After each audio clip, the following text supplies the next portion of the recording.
Welcome to the Thinking Practitioner podcast, a podcast where we dig into the fascinating issues, conditions, and quandaries in the massage and manual therapy world today. I'm Whitney Lowe. And I'm Til Luchau.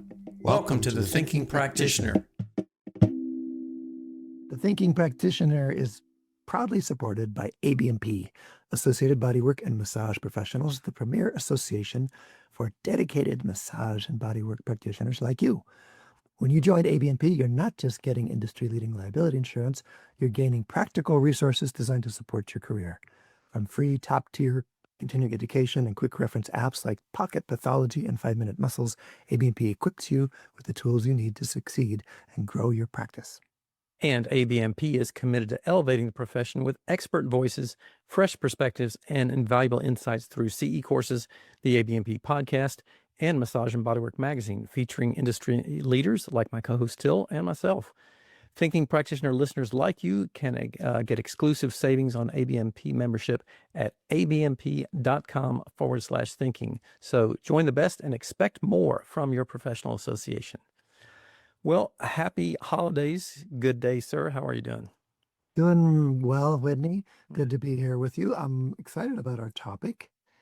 Yeah, we were just sitting around talking after one of our podcast episodes recently and said, hey, did you realize it's 5 years? And we were recognizing that we were right on the 5-year mark of having the Thinking Practitioner out there. That was 5 years ago. Time flies. Yeah. And we've been a few places. So it was fun to go back through the archives and pull out some retrospectives. Mm-hmm. We're going to go through some of our personal favorites, a couple of our personal favorites in those 5 years. And then we're also going to count down for the top 5 most listened episodes of all time. And there's some interesting tidbits and patterns in there. We're going to look at what stands out, what we are still thinking about from those times, and what maybe has changed over these past 5 years. But hey, I got to say, it's been fun. And I looked at the stats, and we have more than 500,000 downloads in that time. 500,000, wow. Yeah. Got more than 130,000 unique listeners over that time. I don't know. Did you happen to do a country spread there? Yeah, it's about 7. Yeah, I don't remember how many total countries, but about 75% U.S. domestic. Yeah. And pretty good numbers in the other English-speaking countries around the world, but a lot of listeners in non-English speaking countries too. So there's people listening in a second language or people that just tune in for whatever reason. Yeah. But I was going to say, I remember the first time someone says, hey, I heard your podcast after one of our first episodes, and it took a couple episodes. I was like, oh, somebody actually listens to this. Right. Yeah. Not just our family and friends. That's right. And so to see the numbers in black and white is kind of startling and surprising and fun. Yeah. See all those listens that are happening. Yeah. And again, I just wanted to say after 5 years that I have really enjoyed doing this with you. And I thank you very much for the partnership of doing this, because it's a rich, rewarding thing. We've had so many great conversations with fascinating industry leaders, and just, the two of us talking about some stuff here too that has been really enriching. That's true. And for me too, I've learned a bunch, and it's fun to have your differences and similarities to bounce off of and weave together. Yeah. And it's been interesting when we looked at the themes, like, did people listen to us more? Did people listen to guests more? It's like, no, it's a mix. There's a mix of popularity. So it's fun to have that back and forth between guests and our conversations as well. Yeah, indeed. So we want to talk a little bit about some of our favorite things and things that influenced us. Do you want to lead off? Sure. Talk a little bit about some of your favorite things. And maybe we should launch into the song. These are a few of your favorite things. We could use some music. Yeah. We could use some music in our theme in the background or something like that. These are just like random ones I remember fondly. I got a couple here to share. One, I'll start off with Embodied Attention and Contact Improvisation episode with Nita Little. That was episode 140. And by the way, we'll put this list in the show notes and try to get links in there for you too. Nita was a teacher of mine, is still a teacher of mine in that dance form, contact improvisation dance form. And she's just this creative or unique, original thinker. And I wanted to get her thoughts both on that movement form, but how it relates to bodywork, because she's also an avid bodywork consumer for herself as well. And she and I had a really fun conversation looking at movement and how it relates to bodywork and how it's a listening practice and how much about sensing and following, and that form really cross over into our skills as body workers. Yeah, one of the things that struck me about that episode, listening to the discussions that you all were having too, is the gap I think that we have in a lot of practitioners thinking about their own body movement in the midst of the practice that they're doing. That this is another place to really tune into interoception and awareness of movement capacities for yourself.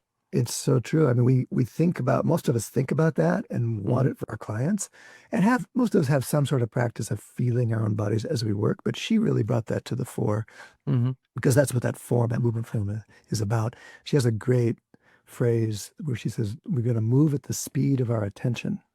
So it's that our ability to pay attention, that's the speed that we take. And that's such a great influence into the way to do body work as well. Yeah.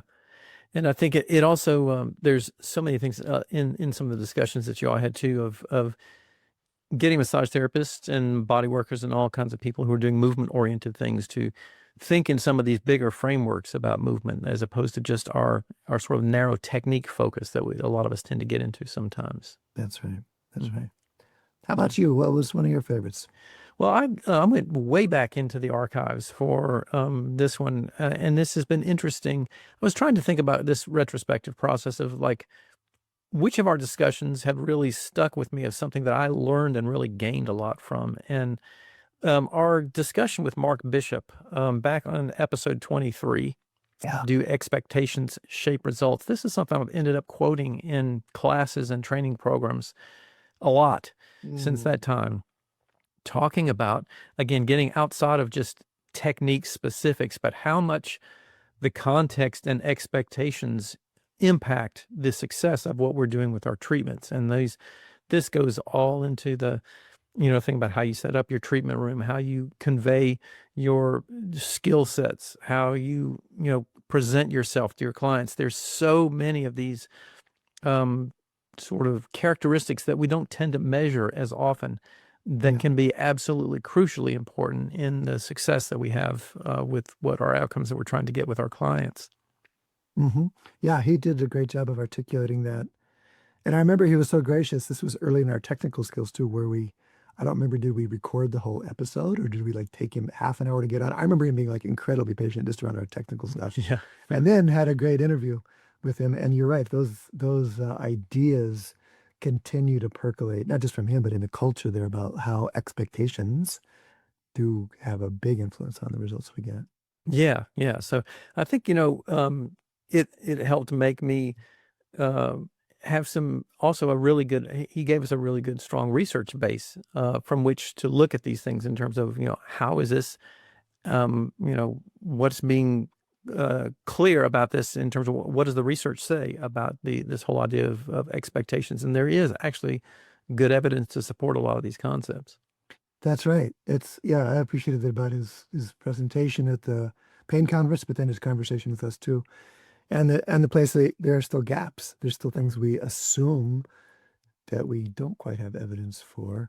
Yeah. We know that people's discrimination, say 2-point discrimination, their sensory acuity is diminished in pain. We don't actually know, or maybe we know clinically, but we don't actually have research that shows that if we increase proprioceptive acuity, does pain go down? We don't have it both ways, which is a really interesting distinction. Many of us practice based on that's a big fundamental of my practice, and it seems to produce results. But it's interesting that we don't have the research that says, people that work on their 2-point discrimination have less pain. Right. Yeah. Good. So what have you got next? I got episode 80. This was with Betty Martin. She's the grandmother, you say, or of the consent movement or trend. And the episode we entitled What We Might Learn from Sex, because a lot of her teaching and writing is to sex professionals, either sex therapists or sexological body workers. There's a whole profession of sexological body work, or sex workers per se. So it's the other side of the ethical firewall we typically keep in this profession around touch and sex. But she's had some really interesting things to say about consent, about what, who's this for, how do we make sure that people aren't just getting through it? Mm-hmm. How do we maintain our boundaries in the face of all of these questions and feelings that arise whenever touch is there? And Yeah. I really enjoyed the conversation with her, but she's also a very provocative and original thinker. Yeah, I thought so too. And listening to that, there was some, I think you all both talked about some things that are particularly poignant for us in the touch therapy world, where people are getting unclothed for their treatment, which is so unusual compared to most other, close healthcare, situations or something like that. So there is such the degree of vulnerability and potential Yes. volatility to those issues there, and we don't talk about a lot of that stuff so much. And I think we got some reader feedback about that too, of people saying like, "Hey, was glad to hear you all talking about this because it just doesn't get talked about so much." It was edgy in terms of most of our discussions around sex in this field are basically don't, and that's right. Yeah. That's the boundary we should draw and do draw. But to talk about someone who does, or talk with someone who does go there, Mhm. I think unfolded some possibilities and shone light into some areas that we don't often get to talk about. Yeah. I really Yeah. appreciate it. Yeah. That was good. How about you? What's one of yours? Let's see. Another one I pulled up was our conversation with Greg Lehman, the Movement Optimism, episode 14, 114. And, Greg always, one of the reasons that this landed on my list is Greg always challenges me and makes me think. And I like that. Yes. I don't agree always with everything that he says, but he's certainly one who makes me question a lot of things that I think and say, to the point that I really, it sharpens my attention to what am I really advocating, teaching, doing, presenting, and sharing. Is this stuff really based on current understanding of things? Like what's changed? What are we thinking? What are we thinking differently about things now? So, more than lots of other folks out there, he really makes me think, and I think that's one of the reasons that landed on my list like that. He has been such an influence for many of us, for me as well. And he, his emphasis on myth busting or challenging the norms Mhm. is refreshing, and it's been great to see him soften his approach over the years too. Or maybe I'm just less offendable. But I I remember think no, early on, it's like, I think he's definitely I think he's definitely turned the volume down on that. I think, and I'm going to say this just as a broad generalization. I think a number of people who have reputations as being the sort of criticizers or the people who are critically evaluating things have turned the volume down on the Sure. pendulum swing a little bit, just because we're recognizing like it's not so things are not so black and white. It's just there's a lot of gray areas to things in other places where it's certainly helpful to look at and critically evaluate what we're doing. But there's also ways that we can get a little bit too fundamentalist sometimes about it. Well, and then his reframe about his work as movement optimism, Yeah. speaks to that too. The critique was, if not oversimplifying, that many of the distinctions we think matter maybe don't matter as much, like getting Mhm. exact angles of joint alignment, Yeah. or really emphasizing precision when in real life there's so much variation, Mhm. which are really good points. Yeah. But then the question always comes up, well, if that doesn't matter, what does? Yeah. And it's easy to fall into saying nothing matters. And he's saying, no, actually it does matter. And that matters that we move. It matters that how we think about things, the expectations matter. Yeah. And I have really always enjoyed his perspective as a multidimensional clinician researcher, somebody Oh, with yeah. an excellent research background, but an excellent clinical background and skills in, physiotherapy and in chiropractic and all kinds of other uh, specializations that really feed what we're doing. So I think that broad umbrella vision is so valuable. Mhm. That's right. So that was episode 114, Movement Optimism with Greg Lehman. Yeah. So what else is on your list there? I'm going to get a twofer. I'm going to get two in for my last Okay. favorite here. I'm going to do episode 130, which was June Park, The Body of Grief. Mhm. and episode 146, Inflammation, Touch, and the Grieving Body with Mary Frances O'Connor. And the two of them, the theme of both of those was grief and the body. Mhm. And Yeah. it was following the loss of my wife, Loretta. Mhm. That was about all I could really think about. And the only professional interest I had was like, how does grief impact us? Yeah. And they both were really helpful and influential in my own work with myself, but then also my own learning and understanding. So it was really an honor to get to speak with each of them. And just, JS or June really focused on, you could say, the experiential side of grief as a hospital chaplain and how it shows up in posture, tension, the physical manifestations, holding patterns, depathologizing grief just being a normal thing, and how touch and companionship is the necessary uh, piece that we need to hold those things. Mhm. So he was very, very good at, say, the soft, experiential human side of that.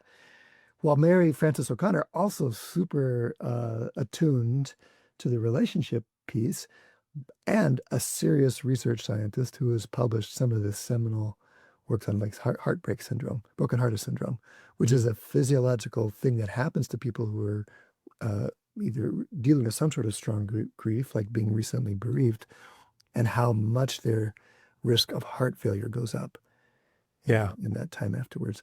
And so she also connected a lot of dots into inflammatory responses in the body and how inflammation gets aggravated by that emotionally aggravated state Mhm. that a big loss, like a divorce, or in my case, the loss of a partner, can really set up in your body. Yeah.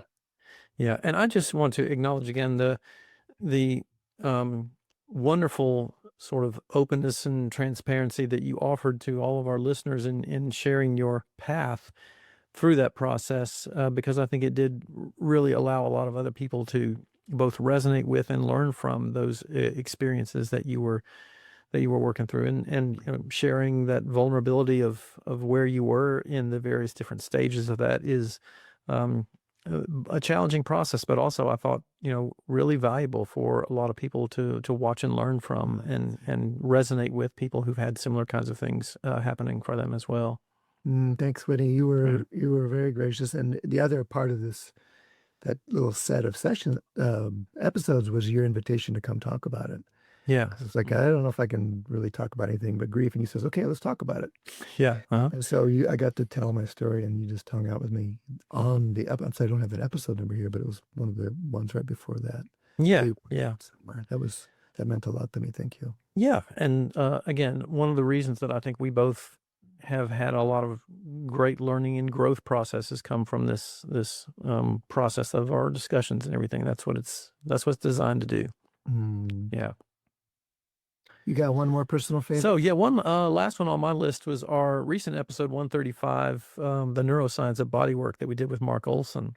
And this is particularly interesting to me because this is something I've been delving into a lot more in the last couple of years, is trying to understand more comprehensively on a sort of a neuroscience level, what is bodywork doing?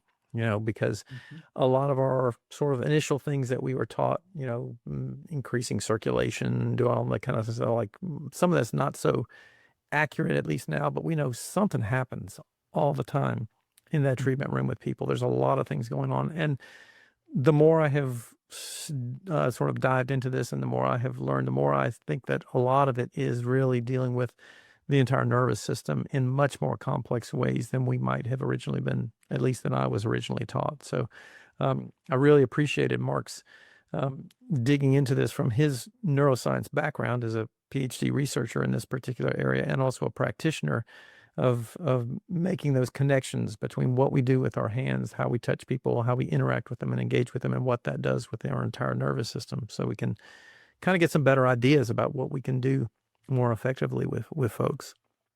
I think, yeah, I'm glad you picked this one because it was one of my favorites. So I appreciate Mark a lot. I appreciate that perspective. And I think it might be summing up some of the shift that you and I have been trying to articulate here in our thinking. I won't speak for you so much, but really in general, maybe the field as a whole, or at least my thinking, has gone from being focused primarily on tissue-based effects, which are still interesting to me. There are some, and we're learning more about those all the time, to the neuroscience or the neurology or the brain-based effects, the effects on experience more directly.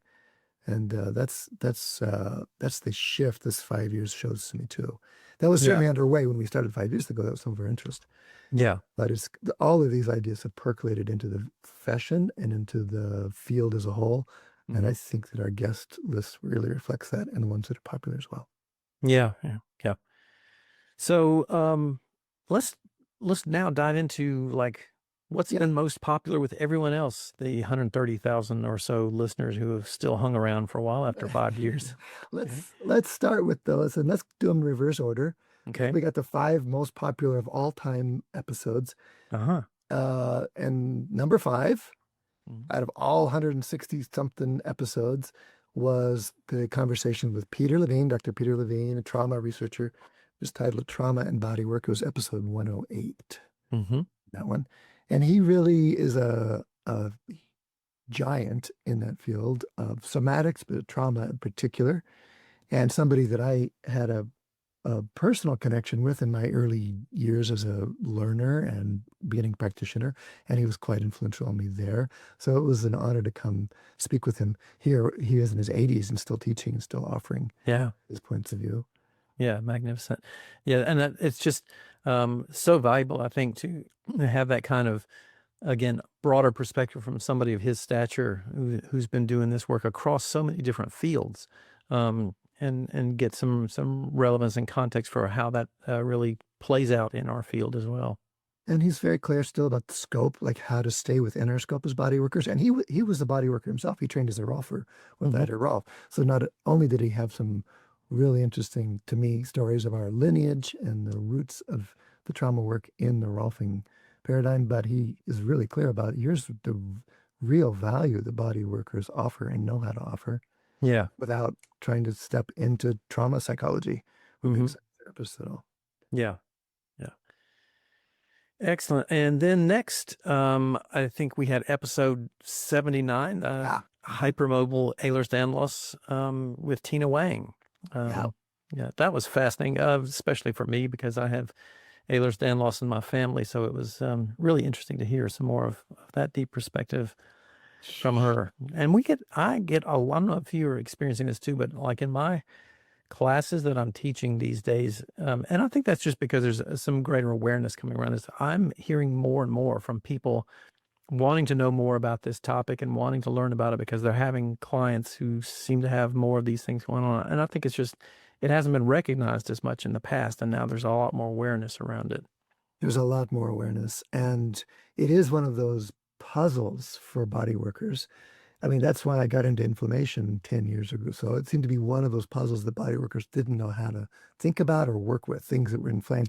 And it was such a common cause for so many of the issues we see clients come in with that I really got a hold of it and dove into it.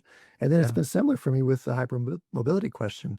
We're really generally, at least in the lineage I have, really good at helping things move more. What do we do when movement itself is aggravating, or where it's not tissue qualities, passive tissue qualities that are the barrier to feeling good? And Tina, as a very accomplished manual therapist and a researcher and a clinician herself, is really clear in a very precise, nuanced way about the role of interoception, the hypermobility paradoxes there, the fascial changes. She's deeply embedded in the fascial research world too, so he's really knowledgeable about the actual tissue qualities there. Yeah. And I learned a bunch from her in our interview, and then in the class she came and did for us this online still. And I continue to learn from her. She was there presenting in New Orleans when I was there in August. Yeah, for the most recent fascial research Congress. That's right. Yep. Yeah. So yeah. Go back, take a listen to some good stuff on there. I refer a lot of people back to that episode when the questions come up for me in classes or with students or whatever. I say, like, you got to go listen to this episode. There's a lot of good stuff in there. So number 79, hypermobility. Yeah. The takeaway there, greater emphasis on proprioception and pacing. Yeah. And there's a lot of good we can do. Yeah. It isn't just about it isn't just mashing fascia. It's not like making people into mashed potatoes. Yeah. It's more about how do we evoke that neurological participation. The Mhm. same thing that we've been mentioning in some of these other episodes going along too. Yeah. Yeah. All right, so that was our fourth most popular episode ever. Yeah. What's number 3? Our third most popular episode ever, episode 45, Fascia in Sport and Movement with Dr. Robert Schleip.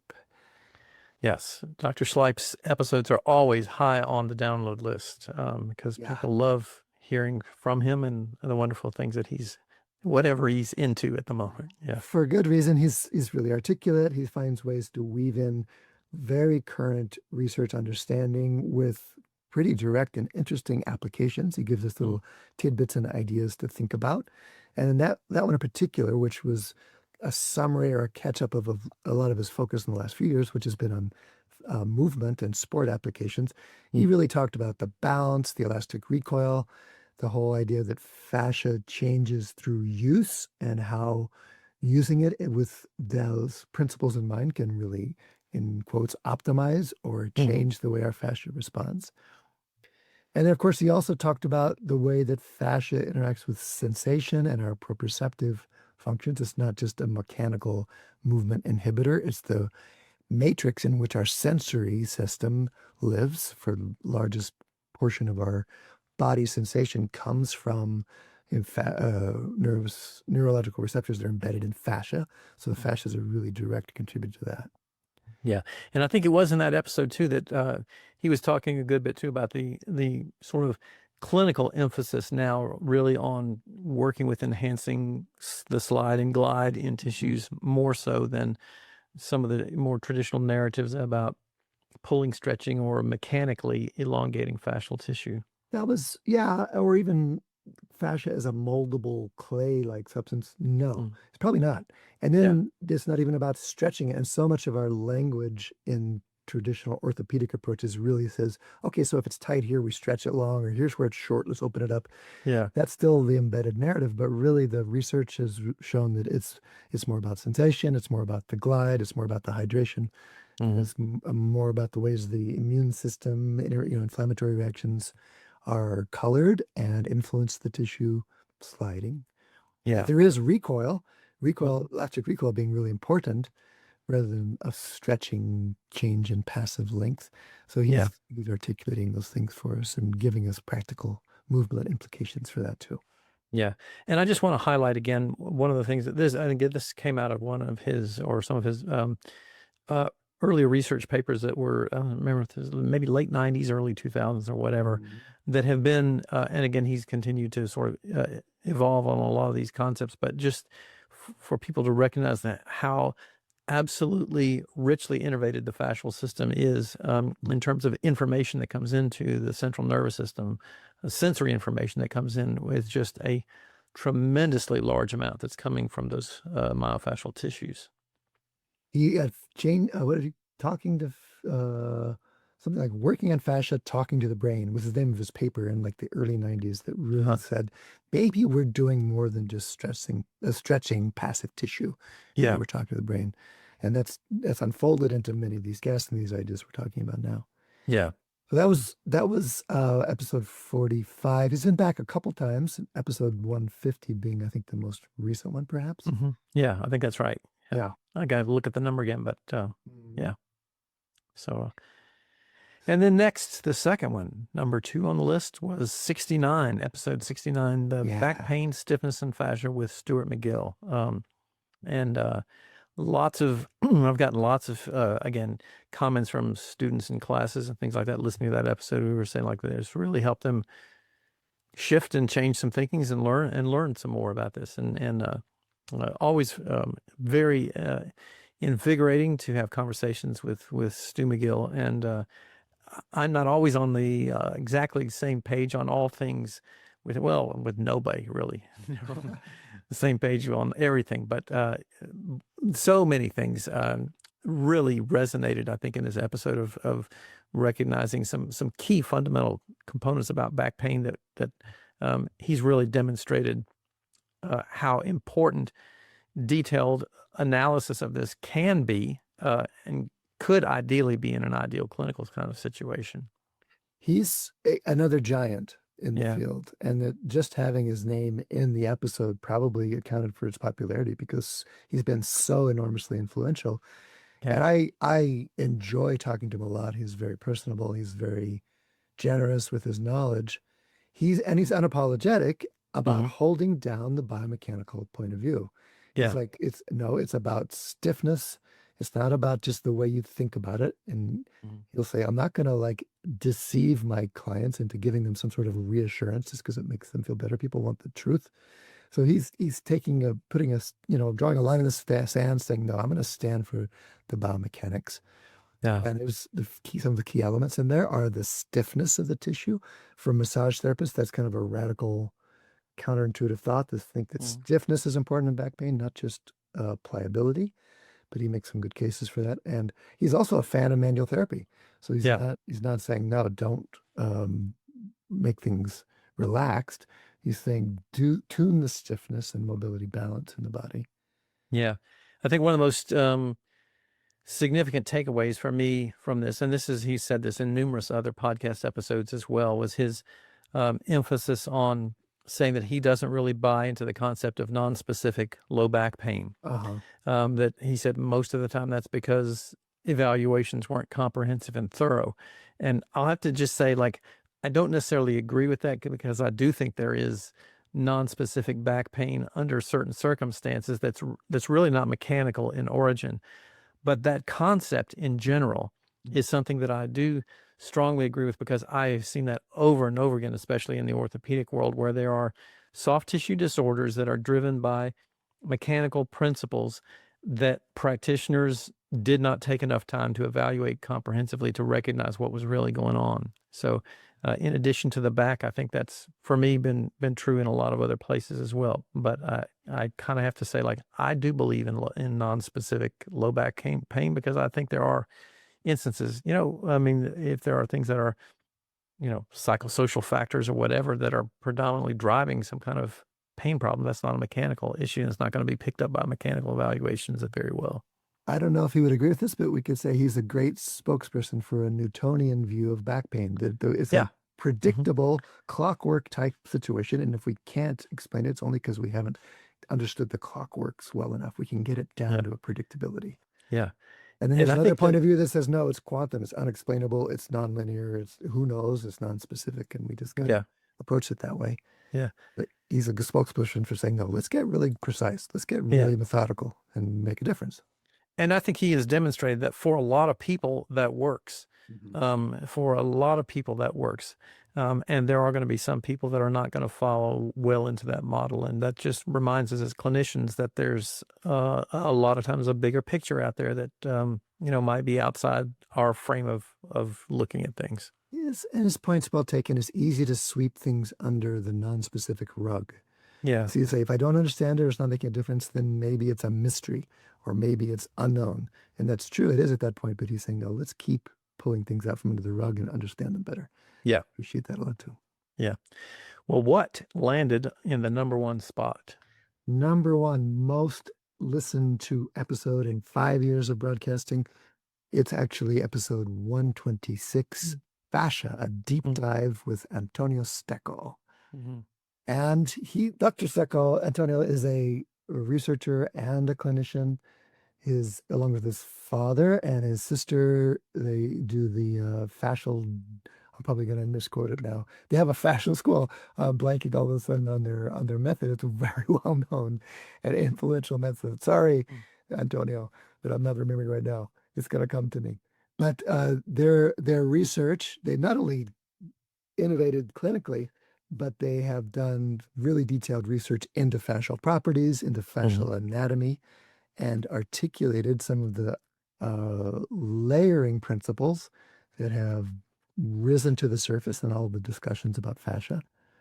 So you talked about how differences between deep and superficial fascia matters, and they're very different in their mechanical effects, but also in their sensory effects. And he draws a distinction between densification and fibrosis. It's easy to assume that if something's dense to our hand, it's more fibrous. And there's very big differences, which changes our thinking about it. Yeah, indeed. And he's one of the primary spokespeople in their method. for why sliding and lubrication or interface gliding between the different layers of fascia is the most significant piece in there. Yeah, I think the work that the whole family has done has been so foundational for a lot of the explorations of places that other people have taken off from in looking into this in greater detail. And certainly the worlds of manual therapy owe a great deal to them and their dedication to this exploration. Yeah, and in spite of having a well-regarded and popular school, their research, again, is looking at principles that are general enough that it really has elevated the whole field and not just their particular school, which I'm so Yep. embarrassed that I'm not remembering the name of it, can't name on the air, but we'll put it in the show notes for sure. Yeah. So, well, that takes us through our top 5 and our sort of favorites list for the end of 5 years. It's been a wonderful journey so far, and I just want to say a big thank you to all the listeners who've hung around and listened to us over the course of time, and hopefully you've learned some stuff, and hopefully we've given you some things if you're just newly joining us to go back into the archives, dig into, and listen to, because there's some great nuggets in there for sure. Yeah, it's as I went back and looked, I was surprised how much is still really relevant and Yeah. how a lot of those early conversations have anticipated the trends we're still seeing here. And how much the language has shifted in just 5 years, how much more nervous system centric it is, how much Yeah. context and consent are like, of course, that's important, with those less radical ideas. And that's just congruent with the overall shift toward less about fixing, more about adaptability, less about control, more about regulation, less about passive tissue change and more about the interaction, the relationship, the experience. Yeah, and I think a lot of that is reflected not only in our worlds, but in some of the other manual therapy approaches and other healthcare disciplines and other types of human body movement exploration disciplines as well. So it's a rich, fertile cross pollination that's happening, I think, represented throughout the catalog there. Yeah, and to listeners, if you've made it this far in the episode, there's some nuggets to go back to. We'll link to all these in the show notes. And, we should thank our sponsors too, because they really made this possible.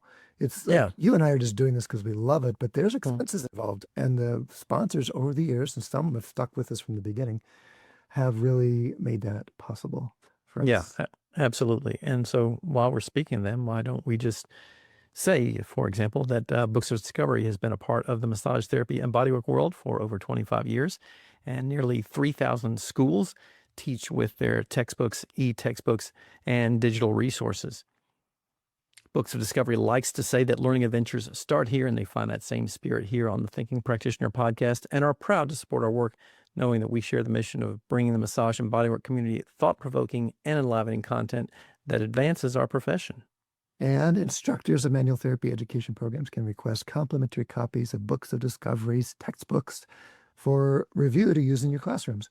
Listeners can explore their collection of learning resources for anatomy, pathology, kinesiology, physiology, ethics, and business mastery at booksofdiscovery.com, where you as a Thinking Practitioner listener can save 15% by entering Thinking at checkout. And I just got to tell one little story, too. I was teaching a workshop for dancers over the weekend. It was actually a clinic. People would come with knee problems, and then we had a couple practitioners there just helping the whole group understand how knees work, the anatomy around knee injuries, and then looking for simple movement and hands-on things to help. And there was one guy there who says, I use Trail Guide of the Body in my dance explorations to really understand the anatomy of what I was learning and what I was dealing with in my own body. And that's one of Books of Discovery's flagship titles. Yeah, and I kind of like take a running inventory when I'm teaching classes. What are the most common books that I see laying around on the floor that people bring to sort of have with them? And there's no question that Trail Guide is the most common resource that I see laying around there as well. So it gets around. And I think I'm maybe misquoting, but I'm thinking it was just about a year and a half ago or something that they passed the mark of the millionth copy of the book that had been out or something like that. I believe that is correct. So hopefully they'll correct me if I'm wrong on that, but I believe that's where we were. So great to have their support. yeah, here on the show. indeed. So thanks again. We said this earlier. Thank you all. We couldn't be doing this without everybody else wanting to listen and be here with us. So thanks again to you, the listeners, and to our sponsors. You can stop by our sites for videos, show notes, transcripts, and any extras. You can find that over on my site at academyofclinicalmassage.com. Until where can they find yours? My site, where you can find all those things, advanced-trainings.com.